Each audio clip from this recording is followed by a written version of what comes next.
Hello everyone and welcome to selection Bharat.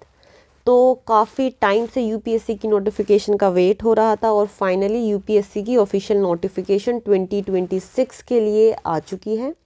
But इस बार काफ़ी सारे चेंजेस किए गए हैं किस तरह से फॉर्म फिल किया जाना है।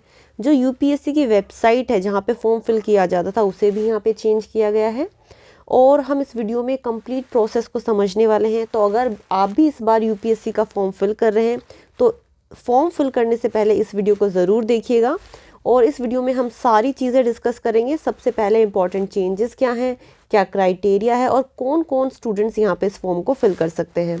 तो इस वीडियो के एंड तक ज़रूर देखिएगा। ठीक है, चलिए प्रोसेस को शुरू करते हैं। देखिए 4 फरवरी को यहाँ पे नोटिफिकेशन को रिलीज़ किया गया है। आगे वीडियो में हम समझेंगे। सबसे पहले देखिए टोटल वैकेंसीज जो इस बार आई हैं वो है 933। ठीक है, ये नंबर थोड़ा ऊपर नीचे भी हो सकता है, कोई फिक्स नंबर नहीं है। लास्ट डेट ऑफ एप्लीकेशन, ये इंपॉर्टेंट डेट है, इससे पहले आपको अपनी जितने भी एप्लीकेशन की प्रोसेस उसे कंप्लीट कर लेना है। यानी 24 फरवरी लास्ट डेट है, तो उससे पहले एप्लीकेशन फॉर्म को कम्प्लीटली फिल ज़रूर कर लीजिएगा। प्रीलिम्स डेट में कोई चेंज नहीं है, 24 मई को यहाँ पे प्रीलिम्स कंडक्ट करवाया जाएगा। अब देखिए जो यूपीएससी की ऑफिशियल वेबसाइट है जहाँ पे जाके आप इस फॉर्म को फिल कर सकते हैं वो है upsconline.nic.in। इसके अलावा पहले जो प्रोसेस होता था, आप एक ओटीआर फिल करते थे और फिर आपका जो मेन एप्लीकेशन फॉर्म होता था वो फिल किया जाता था।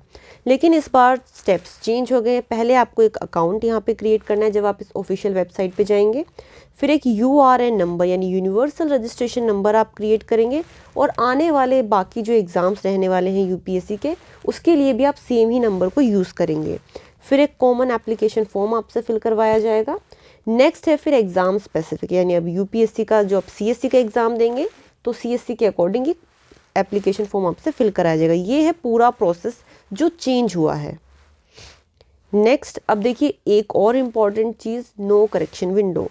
पहले यूपीएससी करेक्शन विंडो ओपन करता था जब फॉर्म फिल्स ओवर हो जाते थे, लेकिन इस बार यूपीएससी ने अपनी नोटिफिकेशन में साफ साफ लिखा हुआ है कि इस बार कोई भी करेक्शन विंडो यहाँ पे ओपन नहीं की जाएगी। तो आपको बहुत ही सावधानी के साथ अपने फॉर्म को फिल करना है। इसके अलावा देखिए यहाँ पे ऑफिशियल वेबसाइट दी है यूपीएससी ने, ये जो ऑफिशियल नोटिफिकेशन है वहीं से हम देख रहे हैं। तो ये इस वेबसाइट पे आपको जाना है। फिर आपको यहाँ पे यूआरएन नंबर को क्रिएट करना है। अब आपको यहाँ पे ये भी ध्यान रखना है कि जो इस बार फ़ोटोज़ हैं उसकी प्रोसेस में भी कुछ चेंज किया गया। यानी आपको लाइव फ़ोटो कैप्चर करना है यहाँ पर जब आप फॉर्म फिल करेंगे, जब आपका कॉमन एप्लीकेशन फॉर्म यहाँ पे फिल किया जाएगा। इसके साथ साथ देखिए आपको एक फ़ोटो तो अपलोड करना ही है जो आप कैप्चर करेंगे, और लाइव फ़ोटो, यानी दोनों ही तरह के फ़ोटोज़ को यहाँ पे अपलोड करना है।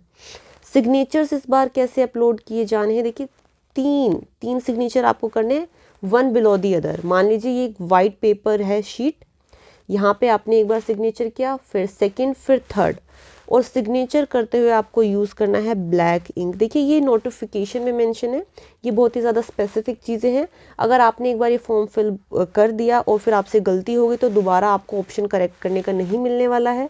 तो यहाँ पे इसे ज़रूर ध्यान से फिल कीजिएगा, ठीक है। और उसके अलावा अगर आपने एक बार एप्लीकेशन फॉर्म फिल कर दिया है तो आपके पास कोई ऑप्शन नहीं है, आप एप्लीकेशन को विड्रॉ फिर यहाँ पे नहीं कर सकते हैं।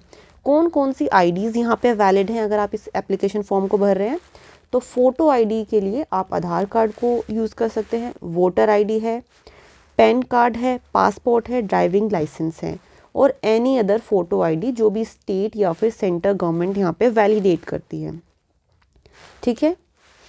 नेक्स्ट अब देखिए एलिजिबिलिटी क्राइटेरिया क्या है, यानी नेशनैलिटी की अगर हम बात करें, अगर हम 3 जो मेन सर्विसेज हैं जो है कि Indian administrative services, Indian foreign services और इंडियन पुलिस सर्विसेज, इन्हें सिर्फ जो इंडियन सिटीजन्स हैं वही फिल कर सकते हैं।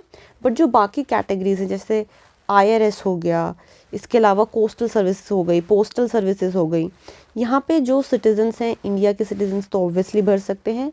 फिर अगर नेपाल, भूटान या फिर कोई तिब्बतन रेफ्यूजीज़ हैं जो 1 जनवरी 1962 से पहले इंडिया आए थे, वो भी यहाँ पे इस फॉर्म को फिल कर सकते हैं।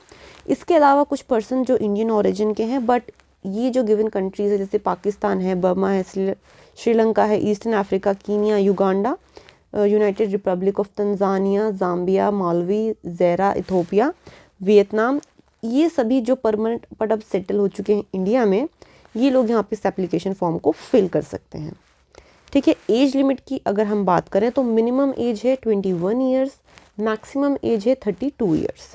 ठीक है, और ये काउंट होती है आपकी 1 अगस्त 2026, यानी जिस साल आप एप्लीकेशन फॉर्म भर रहे हैं। फॉर एग्जांपल अगर आप 2026 का फॉर्म भरने जा रहे हैं तो ज़रूरी नहीं है कि मान लीजिए 24 मई को आपका प्रीलिम्स यहाँ पे कंडक्ट करवाया जाएगा, तो 24 मई को अगर आपकी एज 21 नहीं है, नो प्रॉब्लम, बट 1 अगस्त 2026 को आपकी एज 21 ईयर्स होनी चाहिए, तो ये यहाँ पे आपकी एप्लीकेशन जो है वो वैलिड मानी जाएगी।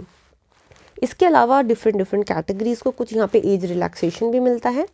जो 5 ईयर का एज रिलैक्सेशन मिल रहा है आपकी एससी कास्ट को और एसटी जो होते हैं उनके लिए यहाँ पे 5 ईयर का रिलैक्सेशन है।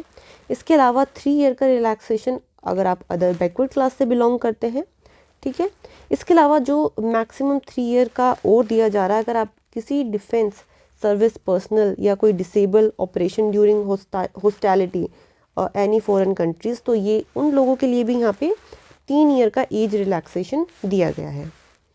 देखिए, मिनिमम एजुकेशनल क्वालिफिकेशन आपकी क्या होनी चाहिए, तो आप एक ग्रेजुएट होने चाहिए, यानी ग्रेजुएशन आपने की होनी चाहिए किसी भी यूनिवर्सिटी से जो कि अप्रूव्ड होती है। आपके जो यूनिवर्सिटी ग्रांट कमीशन एक्ट है 1956 उसके अंदर अप्रूव होनी चाहिए, तो मिनिमम क्वालिफिकेशन है आपकी ग्रेजुएशन। यहाँ पर नंबर ऑफ़ अटेम्प्ट्स की बात करें तो डिफरेंट कैटेगरीज़ के लोगों के लिए थोड़ी डिफरेंट यहाँ पे नंबर ऑफ़ अटेम्प्ट्स फिक्स किए गए हैं यूपीएससी के द्वारा। तो देखिए, नंबर ऑफ़ अटेम्प्ट्स में कुछ चेंजेस नहीं है। अगर आप जनरल कैटेगरी से बिलोंग करते हैं तो आपके पास मैक्सिमम 6 अटेम्प्ट्स हैं। SC ST से बिलोंग करते हैं तो यहाँ पे आपके पास अनलिमिटेड अटेम्प्ट्स है। बट अनलिमिटेड मतलब ये नहीं कि आप जब तक कौन सी भी एज, जो ऊपर हमने क्राइटेरिया देखा था कि 32 जनरल के लिए मैक्सिमम है, उसके अलावा SC ST को 5 ईयर का रिलैक्सेशन, यानी उस एज तक आप कितने भी अटैम्प्ट दे सकते हैं। OBC के लिए यहाँ पे 9 अटैम्प्ट्स हैं, और PW अगर आप जनरल कैटेगरी EWS और OBC से बिलोंग करते हैं तो 9 अटैम्प्ट्स हैं आपके लिए, और अगर आप SC ST कैटेगरी से बिलोंग करते हैं तो यहाँ पे अनलिमिटेड अटैम्प्ट्स अनटिल जो आपकी एज रिलैक्सेशन है तब तक आप यहाँ पे दे सकते हैं। देखिए, फ़ीस की अगर बात करें, अगर आप फीमेल कैंडिडेट हैं, SC ST या पर्सन विद बेंचमार्क डिसेबिलिटी है, तो आपको यहाँ पर कोई फ़ीस पे नहीं करनी, यानी ज़ीरो फ़ीस है आपके लिए। और जो बाकी लोग बचते हैं तो 100 रुपीज़ यहाँ पे उसकी फ़ीस रहने वाली है। ये है आपके प्रीलिम्स एग्जामिनेशन के लिए। और अगर आपका प्री क्लियर हो जाता है, आप मेंस का एग्ज़ाम देते हैं, तो उसके लिए जो फ़ीस है वो यहाँ पर 200 रखी गई है। ठीक है, नेक्स्ट देखिए, यहाँ पे ये हमने अपना पूरा डिस्कशन कंप्लीट कर लिया। जो भी मेजर पॉइंट्स थे वो हमने इस वीडियो में डिस्कस किए हैं। और अगर आप चाहते हैं ऐसी कोई भी नोटिफिकेशन आपसे मिस ना हो तो आप हमारे चैनल को सब्सक्राइब करें। वीडियो पसंद आई है तो इसे लाइक कीजिए और ज़्यादा से ज़्यादा अपने दोस्तों के साथ भी इसे शेयर कीजिए। Thank you for watching.